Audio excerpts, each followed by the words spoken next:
In 1943, the USS Eldridge was made invisible and teleported from Philadelphia to Virginia. This event was known as the Philadelphia Experiment. When the Eldridge reappeared, some crew materialized in walls and bulkheads. They died in agony. But 2 sailors didn't reappear at all. The 2 men, who happened to be brothers, were presumed dead or lost. They weren't dead. They traveled 40 years into the future in a secret military base on the east end of Long Island. They became unwitting participants of the Montauk Project.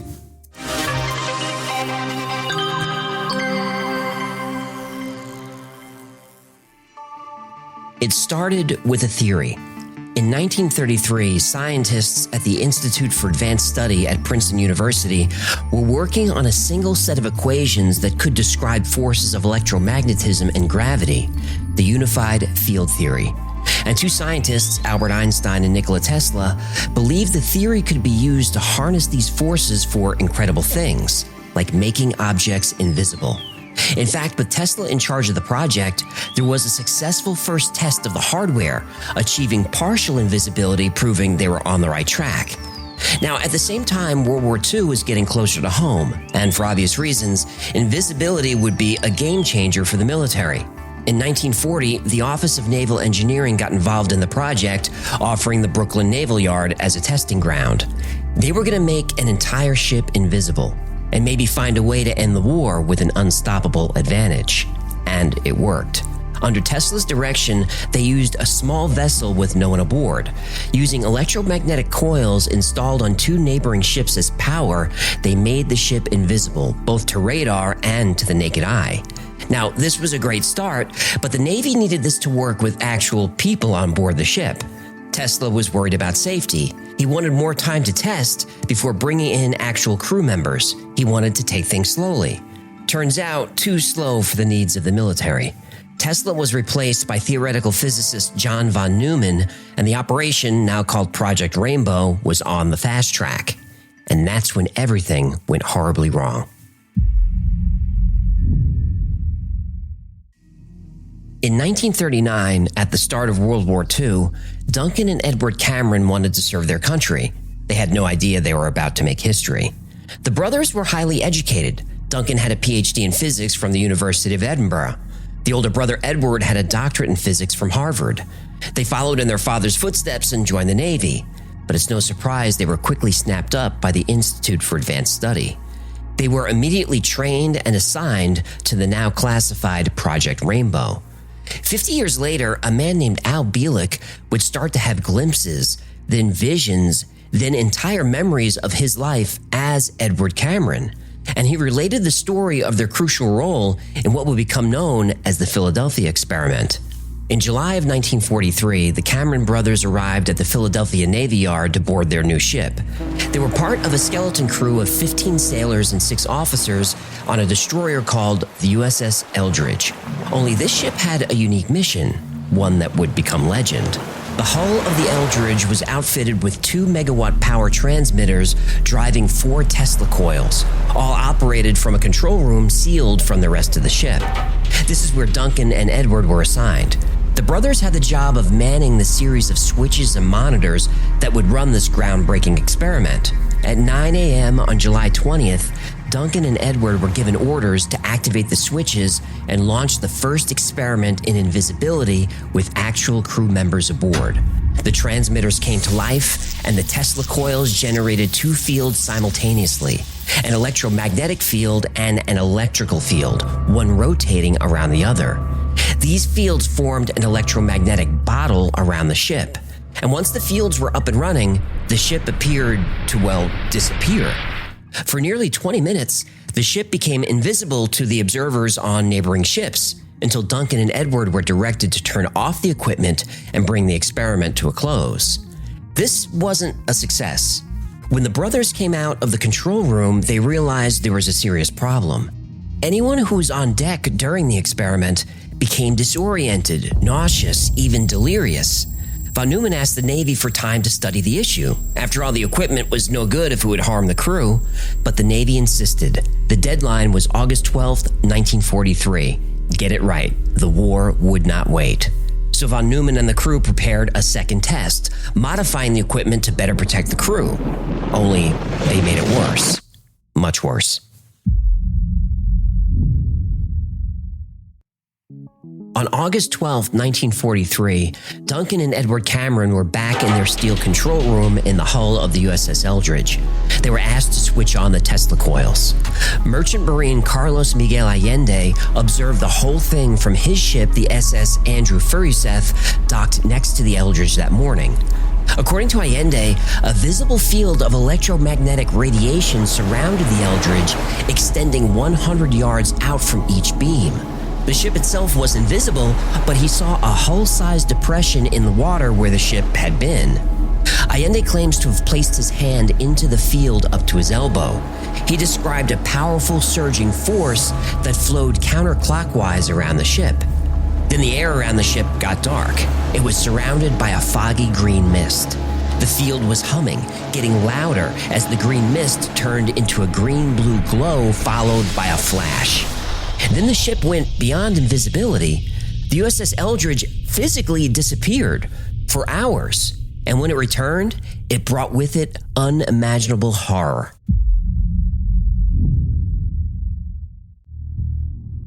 On board the Eldridge, Duncan and Edward knew things were not right. In their control room, equipment was going haywire. There was strange electrical arcing bouncing off the switches. The hum of the field outside was growing louder, and they couldn't raise anyone on the radio. They made the decision to shut down the equipment, but the switches wouldn't budge. They couldn't break the power connection, so they decided to get out. They left the control room and opened the heavy steel door. They could see nothing but gray fog around the ship. Thinking they were still in the naval yard, the brothers jumped off the ship intending to swim to safety. Only they never hit the water. They just kept falling and falling and falling. When they first landed, it was the year 2137. Edward, aka Al Bielek, woke up in a hospital and was being treated for radiation injuries. Duncan was nowhere to be seen. When his health improved, Edward learned more about the world he was now in. In 2137, the geography of the United States is vastly different. Florida and most of the eastern seaboard is underwater. California is a series of islands, and the Great Lakes have combined into one giant lake. After a devastating nuclear war fought between the West and Russia and China, the world's population had been reduced to 300 million people. The United States, Canada, and most governments were gone. Areas were under local martial law. Just when Edward was becoming overwhelmed, he was transported hundreds of years into the future and arrived in the year 2749. He would spend 2 years living in this time. Life in the 28th century was much different than the 22nd. The most obvious change was anti-gravity technology. This allowed people to live in floating cities more than 2 miles above the Earth. These cities were run by an advanced AI, all interconnected with one another. Human life was easy. As long as you contributed to society, all your needs were met. The AI, operating robotic equipment on the ground, handled all farming and food production. But Edward felt like people lost their identities. Sure, their lives were easy, but they were now mindless drones. Then suddenly, Edward felt the world shifting again. He and his brother were in some kind of tunnel or vortex, lights flashing all around them, until they found themselves on dry land. They realized they were on a military base, and judging by the searchlight trained on them and the helicopter hovering overhead, someone was expecting them. Soldiers took them to a nearby bunker, where they were escorted onto an elevator and brought several floors underground. And there they were greeted by a familiar face. It was Dr. John von Neumann. Only he was 40 years older. He looked at the two bewildered brothers and said, "Welcome to Montauk." The Cameron brothers were told they landed in 1983. Edward had already traveled across time and accepted it easily. Duncan wasn't so sure, but they were given a tour of the underground base. It was full of modern equipment they couldn't explain, and they were shown computers that didn't exist in their time, and TV news showing what to them were wonders of the future, freeways and jet planes. Then they were given a new mission.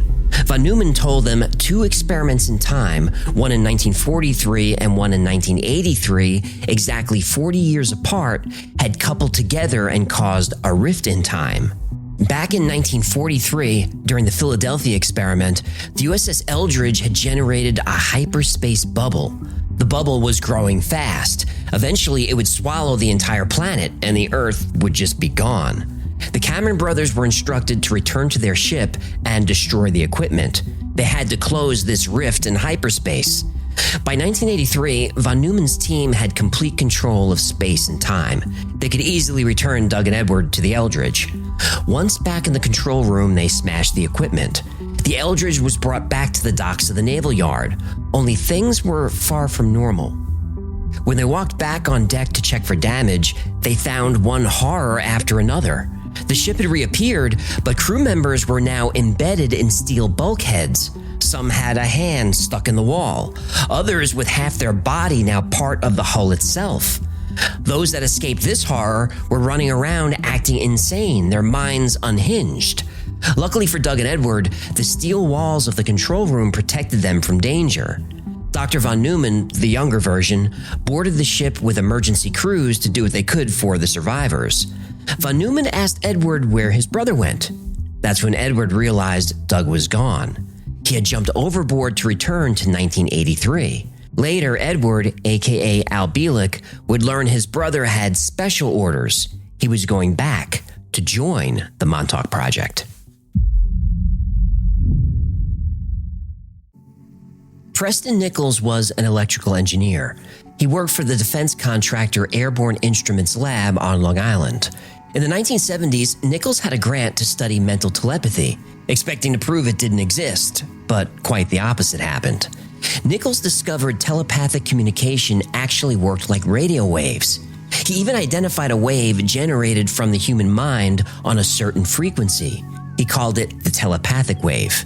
When he dug in further, he realized this telepathic wave was not quite a radio wave, and not quite an electromagnetic wave, but somewhere in between. He became obsessed with his discovery. This was beyond any textbook he'd ever seen. He assembled a group of psychics to test their responses and monitor the various waves he could measure from their minds. That's when he noticed something odd. Every day at the same hour, every psychic he worked with had trouble thinking effectively. It was like their minds were jammed. Nichols figured out that while the psychics' minds were jammed, there was a signal in the 410 to 420 megahertz range being broadcast from somewhere. He decided to track down the source. He rigged a mobile receiver in his car, attached a TV antenna on the roof, and went looking for the origin of the mystery signal. His search brought him right to Montauk Air Force Base. He couldn't gain access to investigate further. Security was tight on the base. But the source was clear. The base is home to one of the largest air defense radar dishes ever produced, mounted on a 150-foot tower. It's so big that fishermen on the Atlantic Ocean use it as a landmark for navigation. It was easier to spot than a nearby lighthouse. And this wasn't just any radar. This was a World War II-era SAGE radar, which stands for Semi-Automatic Ground Environment. It was used to defend against Soviet missiles. But that day, Nichols had to drive away without getting a close look at the radar, or anything else. The base was off limits. Until it wasn't. In 1984, Nichols heard the Montauk base had been abandoned. He went to check it out for himself, and the stories were true. No one was there. He could walk right in. The buildings were empty. Even stranger, there was debris everywhere. Papers strewn about, equipment left behind. It was like everyone left in a hurry. Nichols saw high-voltage radio equipment sitting around collecting dust.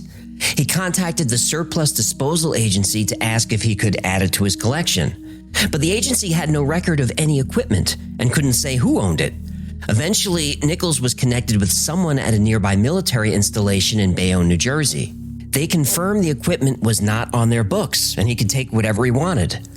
But what was all this powerful electrical equipment doing on the Montauk base? And why was the military denying any connection? Nichols decided to collect the equipment. He returned to the base and explored deeper into the maze of hallways. And in one of the abandoned rooms, he found a man who appeared to be homeless. The man said he'd been living in the building ever since the base was abandoned. He also said everything had gone crazy there a year ago when an experiment went very wrong. He even claimed there was a beast that appeared that attacked everyone. He said he'd been a technician at the base and even knew how the equipment worked. And he said he knew Preston Nichols because Nichols had worked there too.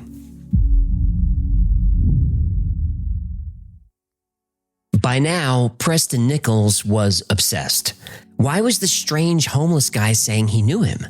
Nichols devoted more time to uncovering the mysteries of the base. He started asking locals for stories, and the stories flooded in.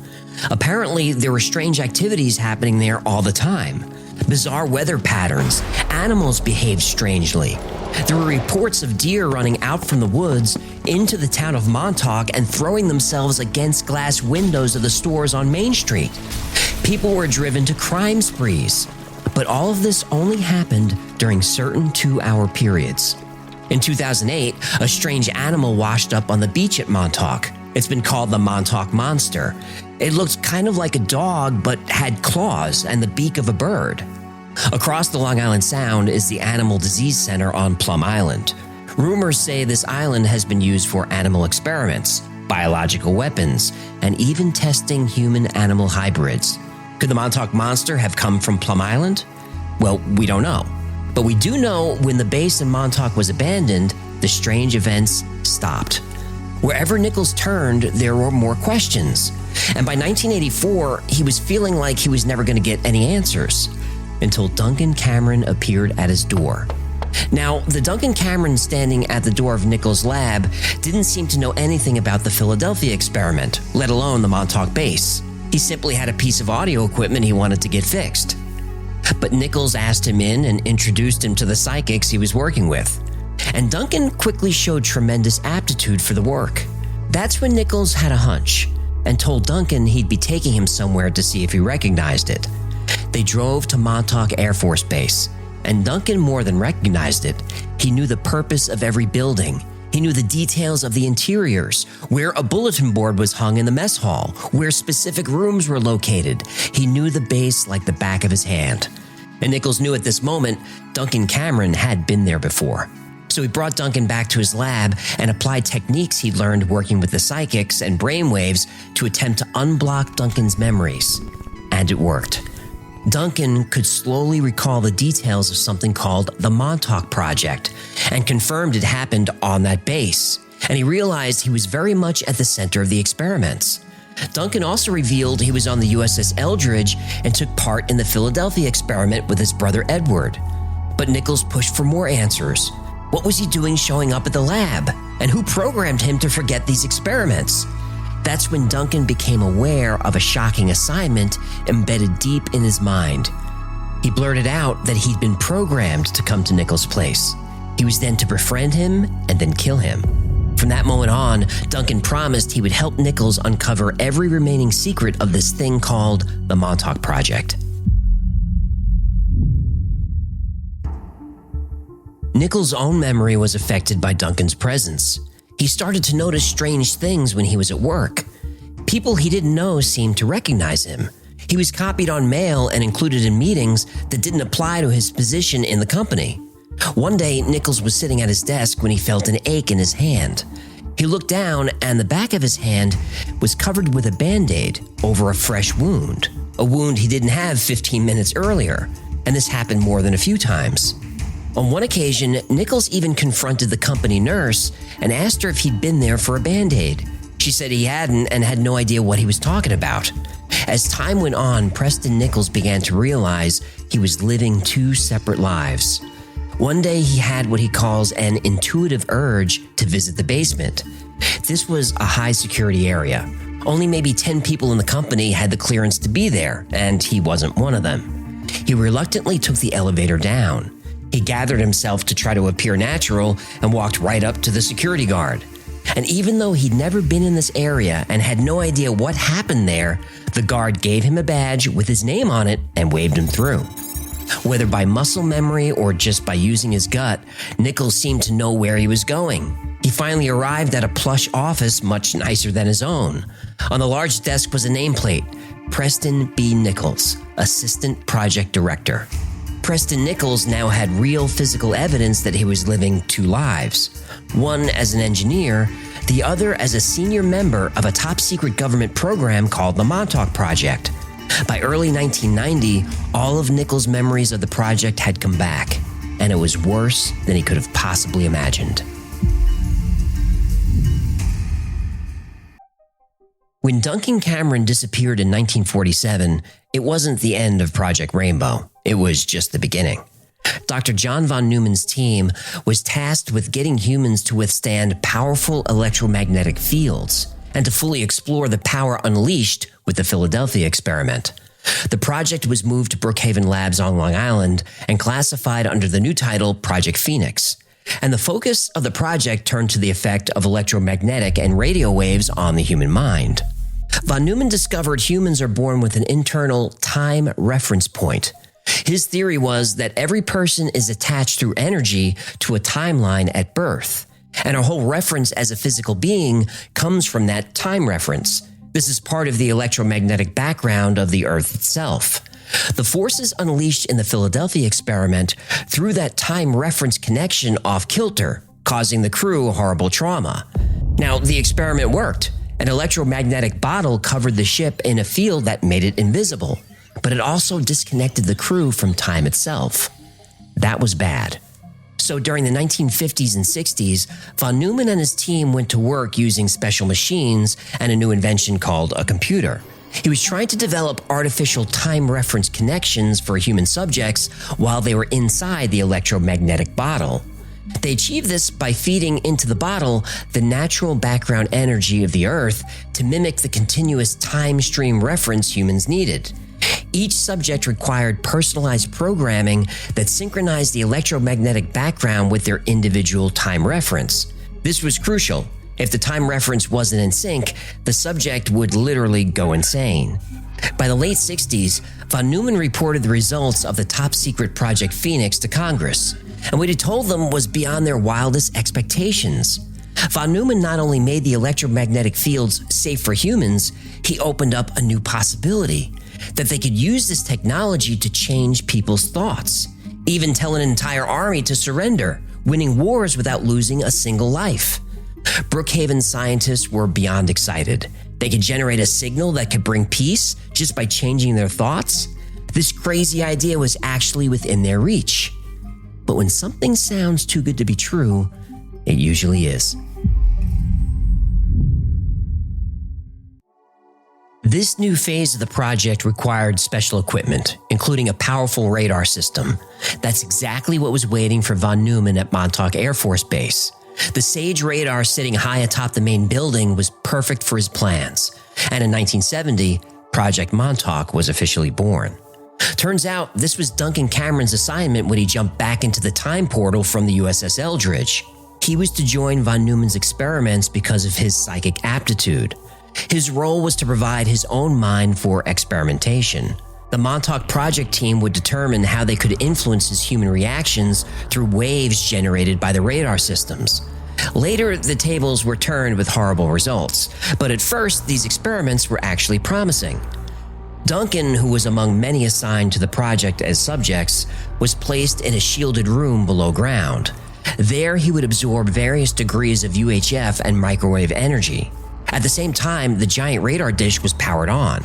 It was programmed to transmit in different directions, at different pulse rates and frequencies. These experiments helped the research team learn to control Duncan's behavior. Duncan would find himself crying uncontrollably. Then he'd suddenly break out laughing. Then he'd become agitated. He would cycle through these moods quickly, the transmitter controlling it all. The team began experimenting with frequency hopping. So in addition to different power levels, researchers would introduce random shifting in frequencies as well. They discovered fast frequency hops made Duncan more psychoactive. They tracked the times between frequency modulations and the effects it had on their brave subject. Ultimately, the researchers landed on a radio frequency of 425 to 450 megahertz. This opened up a window into Duncan's mind, and their method of transmitting waves was perfected. They could affect human moods, drive animals to strange behavior, even stop a car in its tracks, all depending on the frequency and level of power used. Now, if they'd stopped there, the story would have a much nicer ending. But not even close. In fact, they ended up creating a monster. Literally. Duncan Cameron, having superior psychic abilities, was key to the project. He was able to withstand a tremendous amount of electromagnetic energy. It was time to put that to the test. The research team proved they could affect human thought through electromagnetic waves. Now it was time to turn the tables. What if telepathic waves from the human mind could drive effects in the world? The Montauk team modified a special chair for this purpose, which became known as the Montauk chair. The idea was they would read the electromagnetic functions of the person in the chair and translate those waves into an understandable form. The chair was surrounded by coils and sensors attached to 3 receivers, all driven by a Cray supercomputer. The chair itself was moved to a secure building to separate it from the enormous power of the Sage radar. The radar would then receive transmissions from the chair and output the results. Bottom line, Duncan would help them drive a mind amplifier. As the experiments grew, the researchers tuned the programming to Duncan's mind and increased the fidelity of the output. Soon, Duncan could concentrate on something, and the transmitter at Montauk would generate a very clear representation of what he was thinking. If he thought of an apple or a baseball, the object would appear. First on the computer screen, then holographically, and finally as an actual solid object in the real world. Excited by the results, researchers continued to improve the chair, adding Helmholtz coils developed by Tesla to increase the variety of fields generated by Duncan. The new coils had the benefit of creating a field around the chair itself, allowing it to be safely placed in the same building as the antenna and transmitter on the Montauk base. The operations center was shielded in cement and steel. Everything was now together on site. The transmitter was reproducing thought forms without glitches and with a high degree of fidelity. The Montauk Project was working, and this turned out to be very bad news.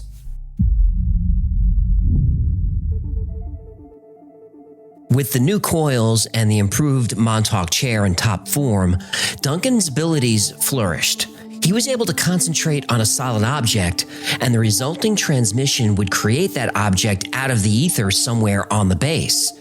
It got to where Duncan could imagine a specific spot on the base and make an object appear there. Sometimes the object would remain stable for hours. Other times the object would fade away when the transmitters powered down. Duncan's power grew to the point where he could broadcast objects outside the base. He could even generate entire buildings out of his imagination, and they would physically appear on the base. Nichols called this kind of thing routine for Duncan. Researchers kept pushing Duncan's powers. They experimented with what could be done if he focused on a lock of a person's hair. He was able to use personal objects to see through the eyes of other people anywhere on the planet. They kept expanding Duncan's abilities. He would meet individuals and then later focus on them and actually affect their thoughts. Soon the team noticed Duncan would concentrate on something at a particular time, say 8 p.m., and the resulting object or occurrence would happen hours later. What he thought of would happen outside the time he thought it, suggesting he was able to reach out beyond time itself to affect the world. Duncan had learned to bend space-time. Nichols and the other engineers on the team made changes to Duncan's equipment to take advantage of this new ability. They changed the antenna structure to what was called an Orion Delta T configuration. This was a huge octahedral antenna built 300 feet under the base. The Montauk chair was moved directly above the Delta T, and this improved clarity and removed interference, and the resulting transmissions were more powerful than ever. According to Nichols, they essentially duplicated the equipment back on the USS Eldridge that drove the time-bending electromagnetic bottle, except their version was completely controlled, except for one thing: Duncan. The time-bending is where things got out of hand, but now the focus of the project turned to exploring time. Nichols and his team calibrated the systems to synchronize with Duncan's thoughts. Duncan would be directed to concentrate on an opening in time. from the current year to back a decade or more. This would open a time portal in the center of the Delta T antenna, one that anyone could walk through. And as long as Duncan concentrated, the time door would remain open. The crew used Duncan's portals to explore history and even venture into the future. They were able to stay within the vortex field to sample air and terrain without physically entering the time at the other end. According to Nichols, scientists could walk down the spiraling time tunnel, but would suddenly be pulled through if they went too far. In that case, you'd be propelled out the other end and end up in some other place, even places beyond Earth. There was always a danger they would lose power during a given operation, or Duncan would lose focus, and you'd be lost in time or abandoned in the vortex itself. Duncan used to talk about a place 2/3 of the way into the tunnel where your energy would leave your physical body, and the researchers would aggressively push Duncan to test it. Nobody knows how many people were lost in these experiments floating around in time out there, but that didn't stop them from pushing things further. In August of 1983, Nichols was ordered to run the transmitters non-stop in some kind of test to see what a continuous vortex would do. And then unexpectedly, the system linked to 1943, and the USS Eldridge appeared through the portal. Nichols wasn't sure how it happened. The connection may have been generated by 20-year biorhythm cycles in the Earth. Or maybe the Montauk scientists intended to make this connection all along. But at this point, the Duncan from 1943 appeared in the time portal with his brother Edward. And no one knew what would happen if the current Duncan met his past self. But everyone feared it would violate natural laws in ways that could be apocalyptic. The team decided to use a contingency program meant to shut down the entire operation. The program was simple. Someone would approach Duncan in the Montauk chair and whisper, "The time is now." Duncan was trained to let go of the time portal when he heard those words and stop the whole experiment. Only by this time, the powers they unleashed would not be stopped so easily. When Duncan heard the words, it caused a rift in his own mind. His confusion and anger generated a strange animal made from the ether. As programmed, the transmitters read his mind and manifested this creature on the base itself, and the beast was born. Some say it was 30 feet tall, others claimed it was 10, but everyone ran from it as it ravaged the base and killed anyone it found. Nichols' crew tried to shut down the power generators, but it seemed the electromagnetic power was feeding on itself. It wouldn't shut down.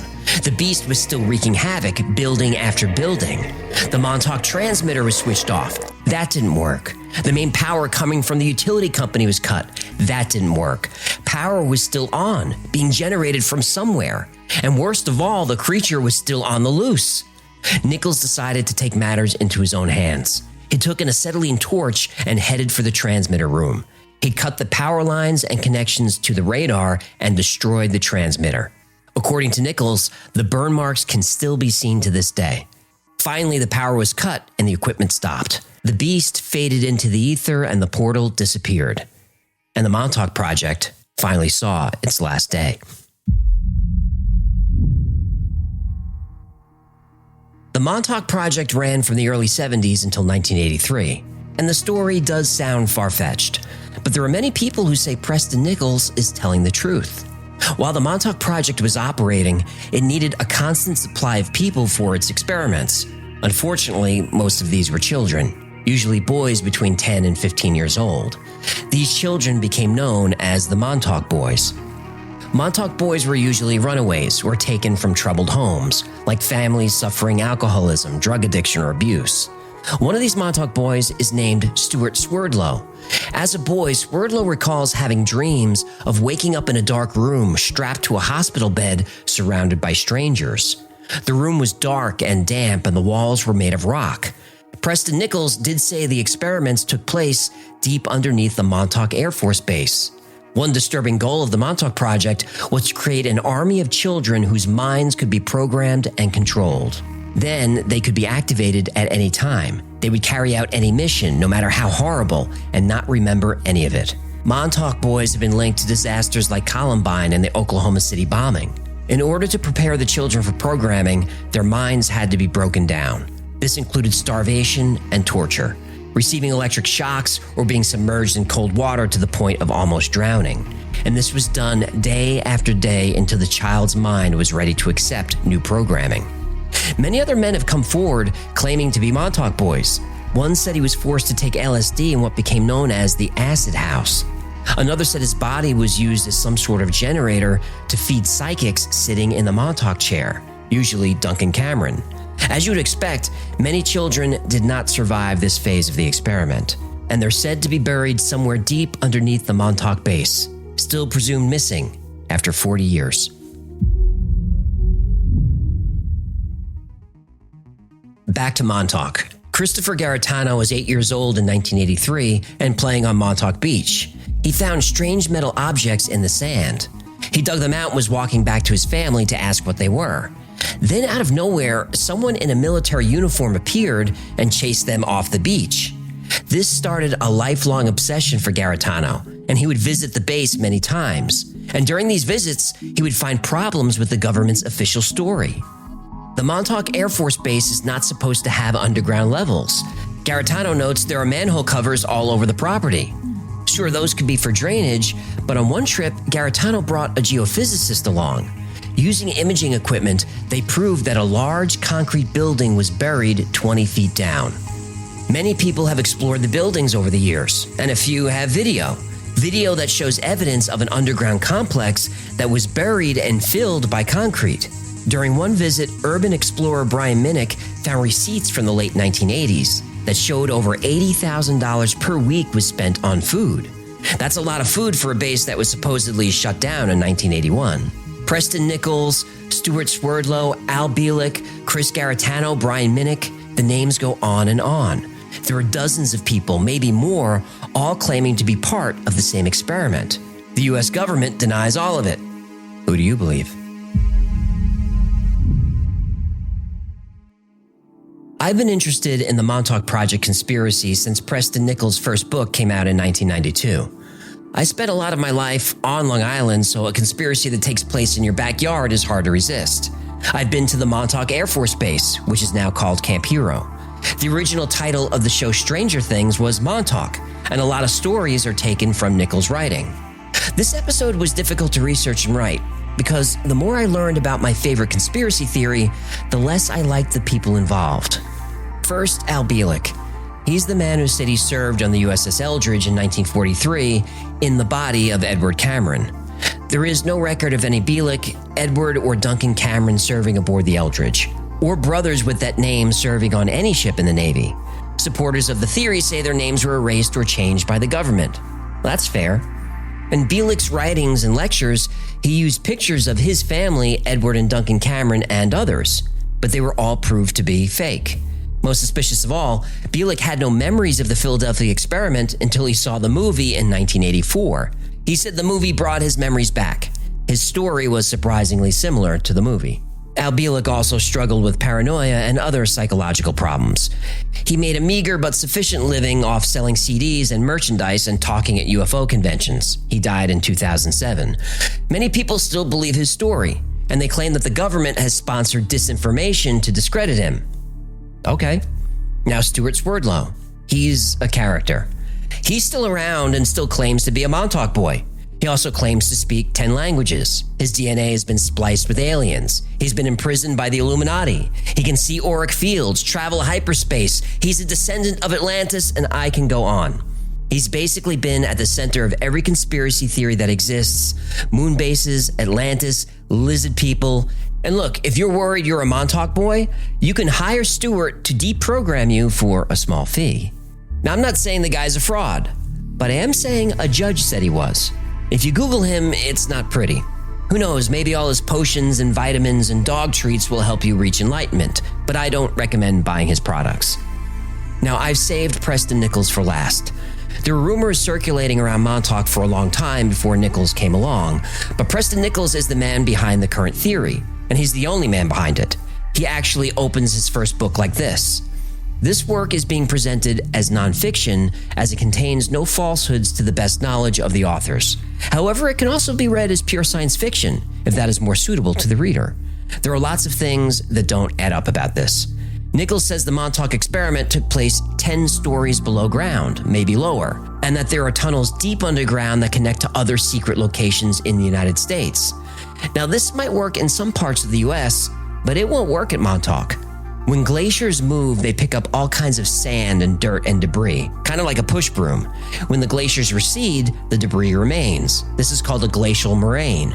Long Island is essentially a pile of glacier debris, mostly sand. You just can't dig very deep there. That's why the only skyscrapers in the area are downtown Manhattan. That's where the bedrock is. Nothing else can support deep digging. But there's one final conspiracy about Preston Nichols we need to discuss. And if you have little ones listening, please send them away for a few minutes. Really. You may remember Preston Nichols used a deprogramming technique on Duncan Cameron. Nichols describes this technique in his books, though it rarely makes its way into the fun YouTube videos about the Montauk Project. To be deprogrammed, Preston Nichols has to touch you while you're in an aroused state. Now, I won't give the specifics here, but I think you understand what I mean. Nichols deprogrammed young men all the time. Preston Nichols had built a replica of the Montauk chair and research room. Eyewitnesses said Nichols would go into the room with a man, usually in his early 20s. There'd be some noise, and about 20 minutes later, the young man would come out disheveled, often with an uneasy look on his face. Nichols would be covered in sweat. At one point, Nichols was deprogramming as many as 25 Montauk boys, who he unfortunately called disciples. They shared a house not far from Nichols. Nobody knows how many men or deprogramming sessions were involved, but it was a lot. In the books about the Montauk Project, Preston Nichols is a man caught up in a conspiracy greater than he could imagine. He lives a double life. He meets famous scientists. He makes breakthroughs in technology that exist only in science fiction. In these stories, he is a hero. But the truth is, Preston Nichols was a villain. Because of the proliferation of the Montauk Project theory, dozens of men, most of whom probably had a mental illness, addiction issues, suffered child abuse, or all of the above, they believed they were part of the conspiracy. This delusion gave their lives meaning. The conspiracy allowed these men to place blame on someone other than their families or themselves. And the Montauk boys gave them a place to belong, a new family of people who understood the pain of what they were going through. And here was Preston Nichols to the rescue, able to deprogram them of all the negative experiences they suffered from the experiment. Preston Nichols took advantage of vulnerable young men for years, while other liars and frauds helped him weave a rich, complex narrative, a narrative that continues. This conspiracy is believable because the government has done most of the awful things Nichols claims. Drugging people against their will, kidnapping, torture. They've done all of this and worse. The government has also spent a lot of resources exploring psychic phenomena. The Montauk Project is a conspiracy grounded in a whole lot of facts. But when Preston Nichols, Al Bielek, and Stuart Swerdlow added their own details like time travel, aliens, and conjuring monsters out of thin air, they built a house of cards. None of their stories can exist without the other. If we're able to debunk just one small detail of any one of their stories, the house of cards collapses. Then all that's left is a trail of victims of fraud and abuse.